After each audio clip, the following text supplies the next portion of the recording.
Channel को subscribe करें और प्रेस करें बेल आइकन। नमस्कार, मैं हूं प्रवीण और आप देख रहे हैं हमारा खास कार्यक्रम हेलो डॉक्टर। और एक बार फिर पहुंचे हम द्वारका में स्थित महाराजा अग्रसेन हॉस्पिटल में और मेरे साथ यहां मौजूद हैं कार्डियोलॉजिस्ट डॉक्टर सिद्धांत त्रिहान।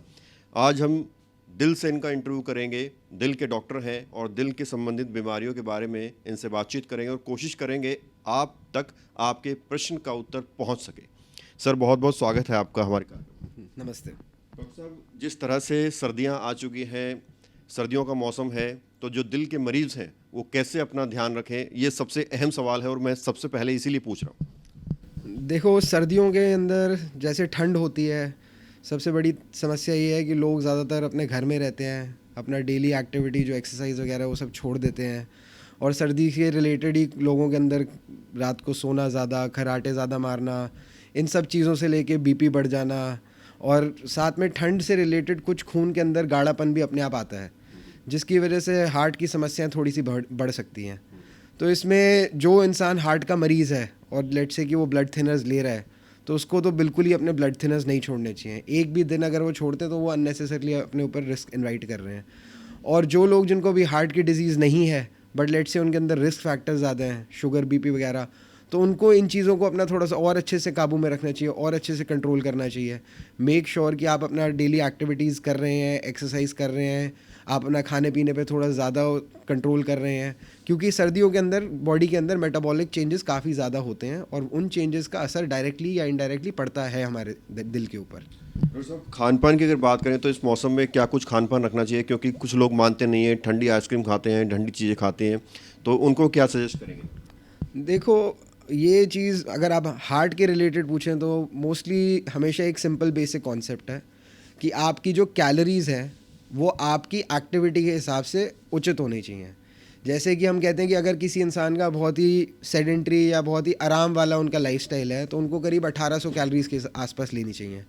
किसी का थोड़ा सा ज़्यादा एक्टिव लाइफस्टाइल, उनको 2200-2300 कैलोरीज़ के आसपास लेनी चाहिए।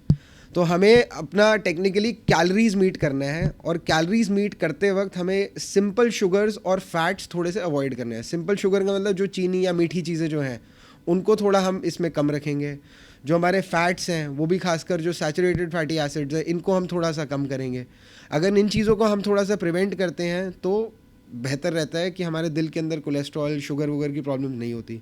बाकी अगर आप ठंड में आइसक्रीम वगैरह पूछ रहे हो तो देखो, अगर हम ठंड में कभी भी ऐसी ठंडी चीज़ लेते हैं तो उसका एक्चुअली देखा जाए तो ठंड के अंदर वायरस कम होते हैं, ठीक है, बट ठंड के अंदर साथ साथ हमारे शरीर की जो अंदर की लाइनिंग होती है, इसके ऊपर जो इम्यूनिटी होती है वो भी वीक हो जाती है। तो चाहे भले वायरस हमारे ओवरऑल कम हो, पर क्योंकि हमारी शरीर की इम्यूनिटी इतनी ज़्यादा गिर जाती है, उसकी वजह से कीटाणु का असर और हमारे को इन्फेक्शन ज़्यादा होता है। तो अगर हम डायरेक्टली ठंडा पानी पी रहे हैं, ठंडी आइसक्रीमें खा रहे हैं, तो हम डायरेक्टली अपने जो गले के अंदर की जो हमारी बॉडी की प्रोटेक्टिव मैकेनिज्म है उसी को ही कमज़ोर बना रहे हैं। बनाएंगे तो फिर अच्छा, आपने बात की डॉक्टर साहब, वर्कआउट करना चाहिए, खान पान अच्छा रखना चाहिए, लेकिन ऐसा भी देखा गया है कि वर्कआउट के समय पर ही हार्ट अटैक भी आ जाता है, तो ऐसा क्यों होता है डॉक्टर साहब? देखो, वर्कआउट के टाइम पे जो अटैक हो रहा है वो उसके कुछ रीजंस हैं। एक तो लोग जो वर्कआउट बहुत ज़्यादा कर रहे हैं, फर्स्टली वो लोग प्रॉपर एथलीट्स नहीं है। अगर मैं मान लो पूरे साल के 10 महीने कुछ नहीं कर रहा और अचानक मेरे को लगता है कि 2 महीने में मैं बहुत ज़्यादा एक्टिविटी करूँगा, तो मेरी बॉडी अभी उसके लिए तैयार नहीं है। एंड अगर मैं अपनी कैपेसिटी से ज़्यादा एक्सरसाइज करूँगा तो हमारे हार्ट के ऊपर ज़रूरत से ज़्यादा लोड पड़ रहा है, तो उसकी वजह से कुछ इश्यूज़ होते हैं। बट इनमें भी, वर्कआउट में भी, जो ये सारी जो हम देख रहे हैं आजकल की यंग लोगों को वर्कआउट करते हुए अचानक सडन कार्डियक अरेस्ट हो जाता है या अचानक कोलैप्स कर जाते हैं और अचानक मर जाते हैं, इसमें एक तो ये पार्ट है जो मैंने बोला, बट इसमें एक और पार्ट ये भी है कि ये जो जवान लोग हैं ये काफ़ी बार कुछ इस प्रकार के सप्लीमेंट्स पे होते हैं जिसके अंदर खून गाढ़ा होने का रिस्क थोड़ा ज़्यादा होता है। और साथ में सप्लीमेंट्स में खासकर ये जो प्रोटीन वगैरह जो लोग लेते हैं, और काफ़ी लोग ये स्मोकर्स भी होते हैं, तो ये 2 चीज़ें ऐसी हैं जिसकी वजह से खून गाढ़ा होता है और सडन हार्ट अटैक का रिस्क बढ़ता है। तो मोस्टली इन्हीं चीज़ों से होता है। अदरवाइज़ अगर एक इंसान जो एथलीट है, जिसको पूरे साल अपनी एक्सरसाइज और एक्टिविटी करने की मतलब उनकी आदत है और उनकी बॉडी इस चीज़ के लिए तैयार है, इन लोगों में ऐसे कभी कुछ नहीं होता है। इनफैक्ट इनका हार्ट तो मच हेल्दियर होता है कंपेयर टू एक आम इंसान के। तो डॉक्टर साहब जिस तरह से बता रहे हैं कि ओवर एक्सरसाइज से भी हार्ट अटैक हो सकता है, और यही हुआ था इंडियन कॉमेडियन राजू श्रीवास्तव के साथ भी। और अगर सप्लीमेंट भी ले रहे हैं तो डॉक्टर की सलाह के बिना बिल्कुल भी ना लें। डॉक्टर त्रिहान, जिस तरह से हम हार्ट अटैक की बातचीत कर रहे हैं, तो हार्ट अटैक से पहले की मनोदशा क्या होती है, क्या कुछ सिम्टम्स होते हैं, और क्या स्थिति होती है जब तुरंत एक डॉक्टर से कंसल्ट करना चाहिए एक मरीज को? एक चीज़ जो मैंने अपने एक्सपीरियंस में देखी है, जिस दिन इंसान को अटैक आता है उससे उनको 3-4 दिन पहले से बार बार दर्द उठता है। जो दर्द उठता है चले जाता है, उठता है चले जाता है, और फिर अचानक से एकदम वो दर्द बहुत ज़्यादा उठता है। तो ये जो चीज़ आपको हो रही है, और मतलब काफ़ी ज़्यादा लोग जो होते हैं ना, ये जो पहले 2-3 दिन में जो चल रहा होता है ना, उसमें जाते हैं किसी छोटे डॉक्टर का, वो कहते हैं गैस की गोली ले लो। गैस की गोली ले ली, वो अपने आप ठीक हो गया। उसने तो अपने आप खैर ठीक होना ही था, पर उनको लगता है ये गैस की गोली से आराम हो गया। हम इस पॉइंट पे अगर एक भी ईसीजी करेंगे ना, तो बहुत सारे लोगों को हम बहुत अर्ली पकड़ सकते हैं। ठीक है, ये तो है कि मेजर अटैक के टाइम पे। और अगर मान लो कुछ और इंसान है जिसको लेट से आज तक कभी हार्ट की कोई बीमारी नहीं थी, अब मान लो इस इंसान को कोई, मैं एक एग्जांपल देता हूँ, जैसे कि कोई 55-60 साल के थोड़े से ओबीज़ या मोटे इंसान हैं जिनको शुगर की भी तकलीफ़ है, बीपी की भी तकलीफ़ है। मान लो अभी तक बिल्कुल सब कुछ ठीक चल रहा था, बट अब उन्होंने नोटिस किया कि मान लो 2 सीढ़ियाँ चढ़ने पे उनका अचानक सांस फूलने लग गया, या मान लो 100-200 कदम जाने पे उनको हल्का सा छाती में भारीपन आया। तो इस प्रकार के सिम्टम्स जब भी आने शुरू होते हैं तो हमें इनको हल्के में नहीं लेना चाहिए। बड़ी बार क्या होता है कि ऐसे पेशेंट्स हमारे पास आते हैं, हम कहते हैं आप ना अपना थोड़ा या तो एक स्ट्रेस टेस्ट कराओ, या कभी कभी हम कहते हैं कि अगर मान लो हमें रिस्क ज़्यादा लग रहा है तो हम कहते हैं कि एंजियोग्राम करा लो। तो मन में ऐसी चीज़ हो जाती है कि अरे हम तो बिल्कुल ठीक थे, कि इतनी बड़ी चीज़ कैसे हो गई। एंड कमाल की बात यह है कि मेरे को ये पिछले 6-7 साल के जो हार्ट के साथ जो करियर में मैं कम से कम 500-600 ऐसे पेशेंट्स देख चुका हूँ जिन्होंने मेरे को आके मना किया। वो गए 3 दिन के बाद मेजर अटैक लेके वापस आए। अब क्या है कि ये तो हम सबको पता है, परहेज इलाज से बेहतर होता है। एक बार हार्ट अटैक हो गया फिर तो आपके हार्ट का कुछ ना कुछ हिस्सा मरा ही है। अब आपका अगर हार्ट का कुछ हिस्सा मर गया तो अब हम बीमारी के पीछे हो गए। अगर हमने इन चीज़ों को पहले एड्रेस किया या हमने इनके ऊपर पहले कुछ एक्शन लिया तो हम फिर भी बीमारी के आगे हैं ना। तो वो बहुत बड़ी चीज़ है मेरे हिसाब से। डॉक्टर साहब, हम बहुत सारे लोगों से मुलाकात करते हैं और उनके सवाल हम आप लोगों से पूछते हैं। एक पेशेंट मेरा जानकार है, लगभग 27 साल उसकी उम्र होगी। उसको पॉटी के रास्ते ब्लड आया, उसने सोचा पाइल्स है, उसने चेक कराया, पाइल्स नहीं था। डॉक्टर ने टेस्ट लिखे तो टेस्ट में आया कि दिल की एक नस कमज़ोर हो गई है उसकी, इस वजह से घबराहट रहती है और वो ब्लड भी आया। तो क्या ये संभव है, ऐसा होता है? मेरे एक्सपीरियंस में पॉसिबल नहीं है, नहीं। अनलेस कि मान लो उसको किसी हार्ट की प्रॉब्लम की वजह से उसको या तो ब्लड थिनर्स दिए हों या किसी हार्ट की प्रॉब्लम की वजह से उनके अंदर इस प्रकार की टेंडेंसी हो कि दिल के अंदर खून का थक्का जम सकता है। और अगर मान लो वो दिल का खून का थक्का वहाँ से उड़ के सीधा कहीं किसी हिसाब से वो आंत की नाड़ी पे चला गया, जहाँ पे उसने आंत को जला के अंदर से एक अल्सर बना दिया, तो इस प्रकार की चीज़ संभव है।